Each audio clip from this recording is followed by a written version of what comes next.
Yeah, what a dang dizzily doo-wop. I am Zachary D, the Palsy Papa, and this is the Daily Decompression. How you during by day? Yeah, yeah. First things first, I hope you guys enjoyed the live stream yesterday. Um, I definitely did. I think it was honestly by far our best live stream.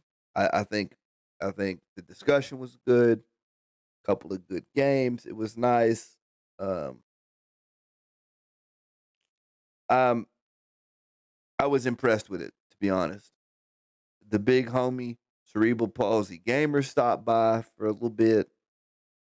Shouts out to him for that. Christine Hughes stopped by for a little bit, and we had a lot of fun. Now, you will notice that I am strapped up and prepared for this particular video. Drink, vape, ready to go. Because this video has the potential to be rather long. And it is about a topic that I didn't think I was going to address today, but it came up, and there are folks who want to hear this story. So I feel like I should give it. And as you know by the title, it's going to be the time that I dealt with homelessness. Now, there's a little bit of context about my life that you have to understand. Um, this story takes place approximately 7 or 8 years ago, probably closer to 8 at this point. Um, yeah, I think about 8. And it comes at a time in my life that I'm sure we'll dive into in a different from a different angle at some point. But it was by far my all-time low. And you say, well, of course, Zach, this story is about homelessness. Nobody expects you to be at your best when you're dealing with homelessness. Of course not. But I think some context is relevant here so that you understand why I made the decisions that I made that landed me where they landed me at the time. So this was fresh off of my then girlfriend moving out for the last time. She had been cheating on me in my own home over the course of a couple of months. And there are a lot of stories related to that. But ultimately, it resulted in her moving out and me retaining the apartment that we leased together. Bear in mind that I was in San Antonio, a place that I moved primarily because of her, and I had made my life there for the 5 or 6 years preceding this point with her. And so she moves out, and I'm at a point where I'm working in a contact center and I'm doing my best to maintain, but I fail. I fall short at that job. It's a job that I got at her behest. It's where she worked, and um, every time I went in those walls, honestly, it was just memories of her that I um, couldn't shake. And ultimately, this resulted in me wanting a new job. knowing it was a new job, I would need a roommate to maintain my place, and reaching out to an old buddy of mine to do that. At some point in the course of this roommate relationship that I had with my buddy, I um, got sick of staring at the walls in that apartment. It was early one morning. As far as he knew, I was getting up to catch the bus to go to work. But really, I packed up all the clothes I could carry and I left. I just left, knowing that I had furniture in this apartment, knowing that I had stuff in the apartment.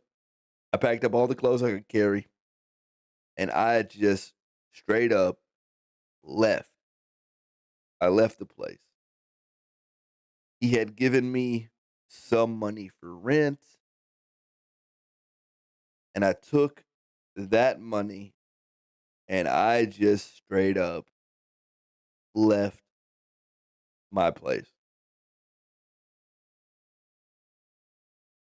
As I'm walking down the steps of my second floor apartment, I realized that I have made the choice to be homeless.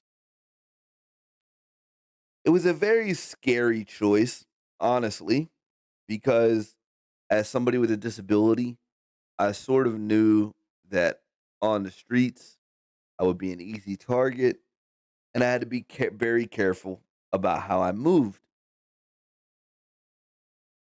So I decide to go post up at the bus stop as if I was going to work and use that trip to decide whether I would still retain my employment. On this bus trip, I'm going through my options. I'm going through my options. And I am tired. Just tired.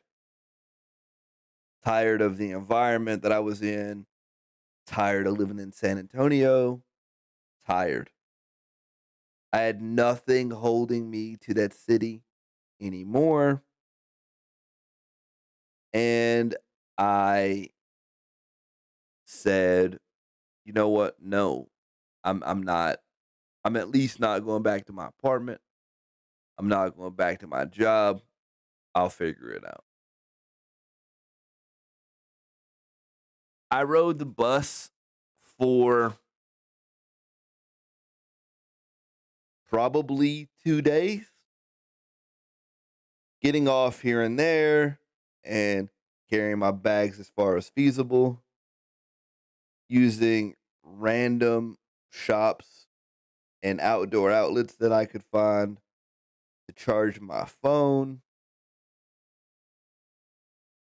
I was honestly just glad to not have the weight of any responsibility on my shoulders.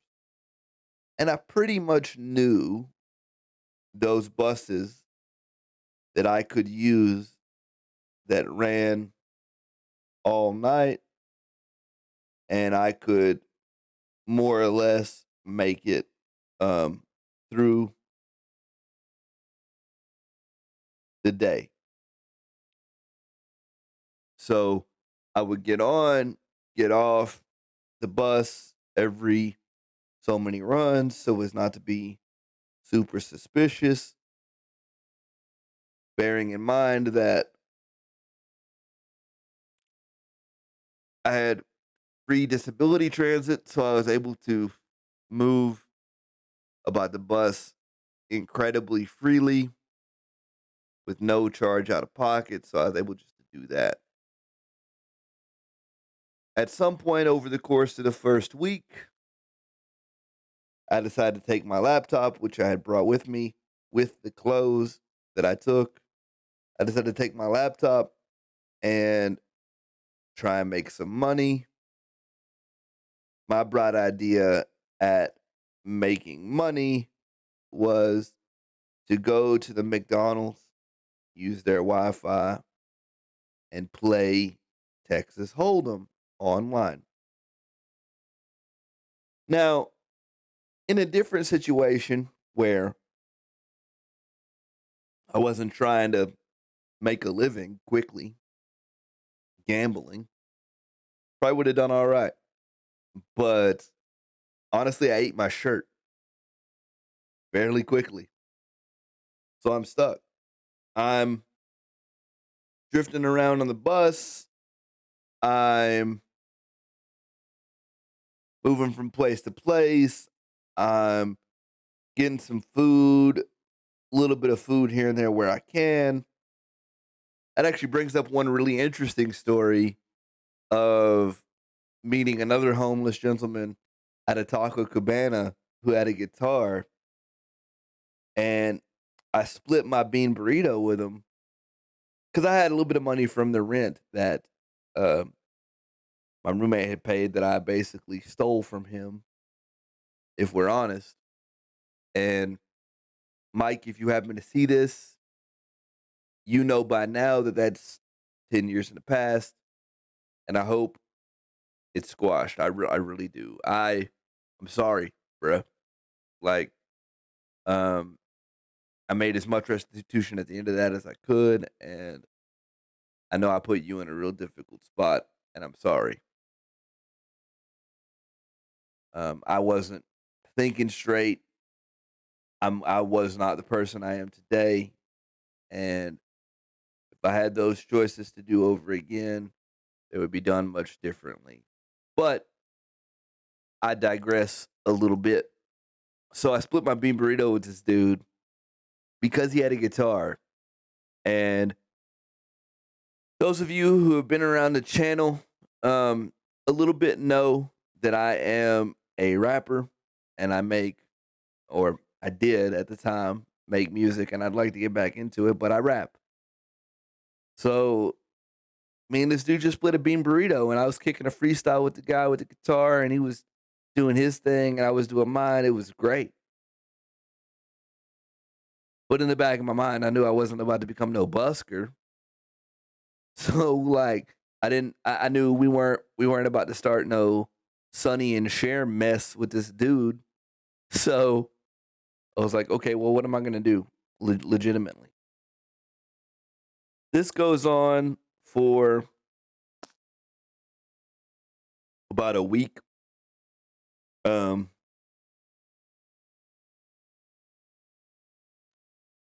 then I do the only thing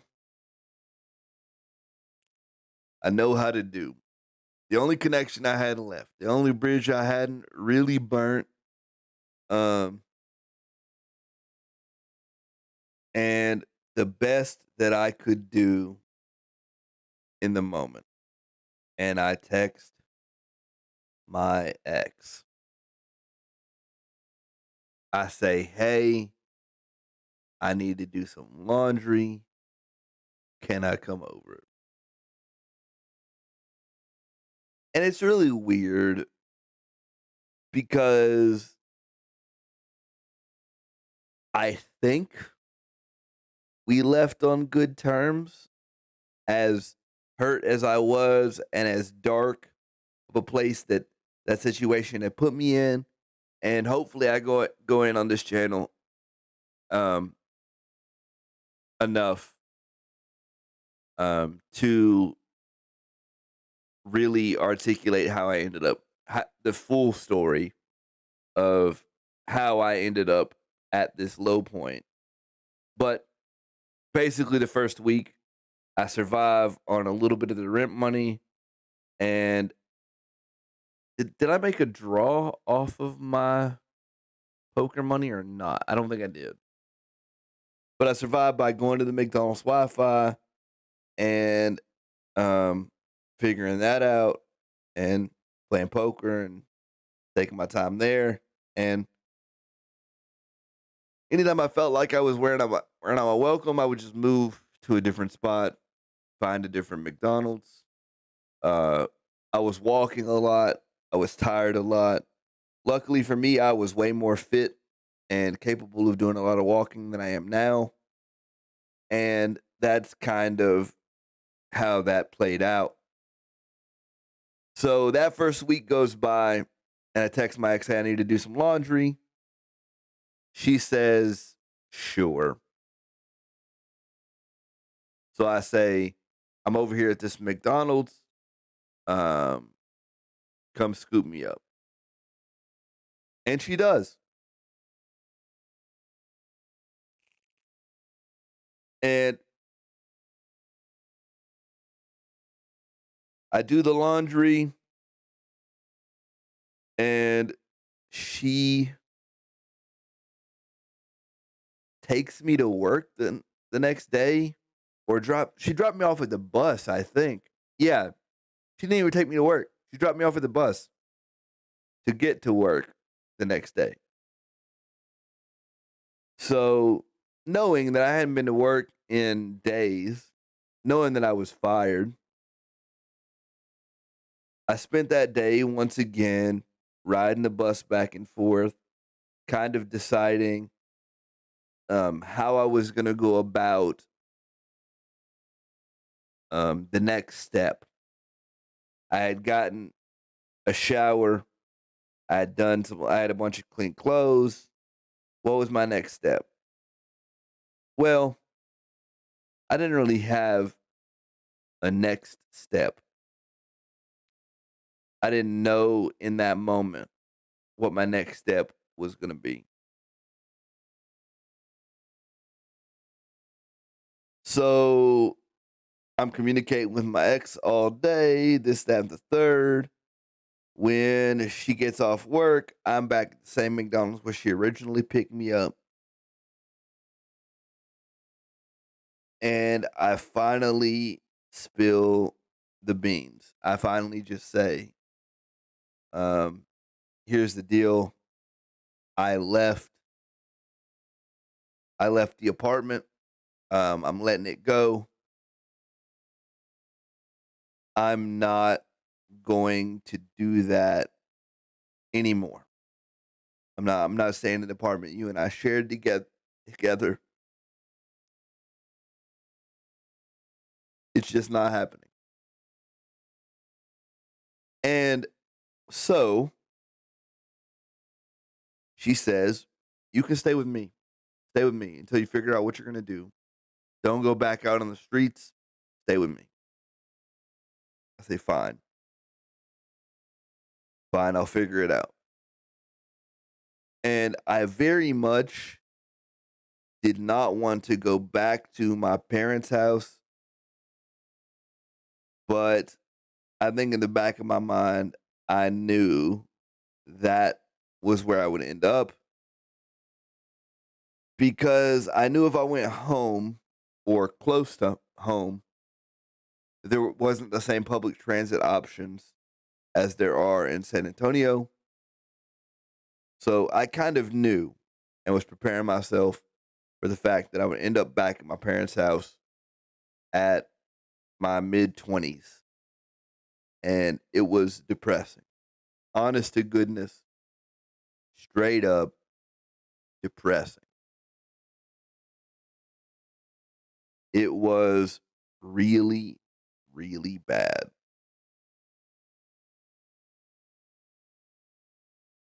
And I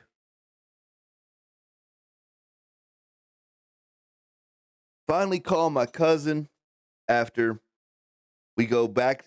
Well, first, my ex is like, I want the TV from the apartment. You got to go back and tell Mike what you're doing. You got to explain him what's going on. And I want some stuff from the apartment, including the TV. I said, well, that's Mike's now. You got to talk to him.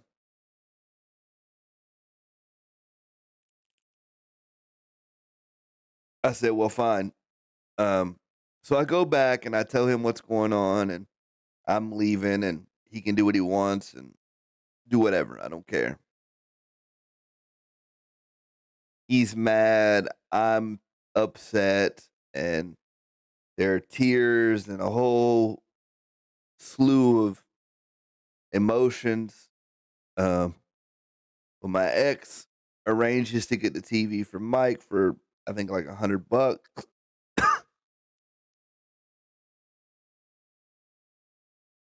She arranges to go pick that up or whatever. So she does at some point over the next couple of days when I'm staying with her. But I'm staying with her and I call my cousin and I say, "Hey, listen, I'm coming home. I want to stay with you for a little bit. I don't want to go back to mom's." And she says, "Okay, fine. Okay, fine." This was like the end of October, early November. It's really weird to be making this video now. Oh, wow, the timing. Hmm. Okay. Well, here we are. This was like early November, and I'm there. I'm still playing poker with what little money's left in my account, trying to make a couple of bucks. I'm doing a little bit better. Um, I actually had at some point a $500 check that I actually never cashed because it was from a foreign bank and I couldn't get anybody to cash a foreign check. It was weird. But I actually did cash out at some point um, before all this started for the amount of $500. And so I never get that money. Never got that money, by the way. Feels bad. Um, so I go to the Greyhound a couple of days later. I think my cousin paid for the ticket. I don't really know who paid for what there, but somehow I've got the money together for a ticket and it gets paid for. And I'm like feeling really bummy. I'm bumming cigarettes here and there from the random people at the bus stop, waiting on the Greyhound and waiting on my connections and this, that, and the third, trying to just make it back to home, trying to ride that long bus ride back to home. Knowing full well that I'm coming back, knowing full well my life has changed, knowing full well I can't go back, knowing full well I've made some irreversible ass decisions. There's nothing I can do differently now. My path is to go there and then play it out. So I'm there. I'm living with my cousin. I lived there for um about a month, right up until Thanksgiving Day. Now keep in mind, I had already discussed with her the possibility of me getting a job up there, like waiting until all that plays out and doing all that. But there really wasn't any transportation.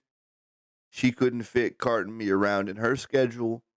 So we mutually decided that on Thanksgiving Day, when I um, saw my parents for the first time in years, I would come home to my parents' house. I would stay with them, pack up all my stuff that's there, and I would now be living with them. And ultimately, that's what we do. I lived with her for about a month. It was awesome. Um, I really appreciate her for doing that. I love her very much. I love my my little cousin. I love her husband. Everybody that was involved in that month of my life made moving on to the next phase for me possible. We talked about a lot. I outlined a whole bunch. I played her some of my music that I recorded while I was in San Antonio. I got some good reactions off that. It was really, really good and probably the break I needed. And really it's funny because the reason this story comes up at all, because I was asked today when the last time I took a vacation was. And I think that month is probably the closest to a vacation feeling that I had. I think that 1 month is probably the closest to a vacation that I feel like I had um, at any point in the last 7 years. But I go home, make the switch off with my parents, and then there's a whole slew of stories about what is it like to live with a disability with your parents at 25, 26. What is it like? Actually, no. Was I like 24? I don't even know anymore. But what's it like to live in your mid 20s with your parents with a disability? There's a whole slew of stories um, that I'm going to tell at some point on this channel from here. What is what is my takeaway from this?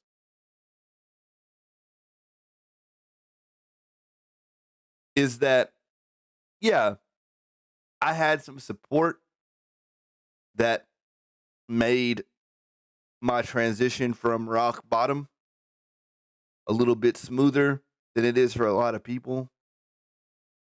But I will say that no matter how bottom your bottom feels, there's always a way up.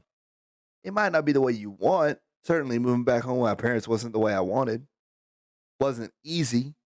That's why I said smooth and not easy, because it was a smooth transition, but it wasn't easy. And I would encourage anybody who is feeling the lowest that they have ever felt in their life, please don't make decisions from that place. Don't. Don't make life altering decisions from that place. At the same time, I understand if you just need a change. Because ultimately, that's what I needed. I needed a change. I needed a complete change of scenery, a complete change of people, a complete change. I needed to break out of the cycle. And I did. Did I do it in the best way? No, absolutely not.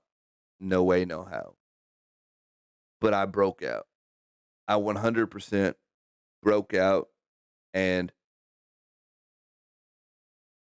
did accomplish ultimately what I set out to accomplish, and that was a change. I don't regret it. I just wish I had planned it differently. Please, please, please, if you are going through a big low in your life, please reach out to me. I mean that sincerely. I may not be able to help you financially, but I can be there to support you. I will do everything I can to help you make a good decision. And you'll get through this. Whatever it is, you'll get through it. Because now, 7 years later, I have this house. I have a wife. I have 2 beautiful daughters with a child on the way. I have good friends. I have good job, good jobs. And I have you, my YouTube community. I really appreciate you guys. I am Zachary D.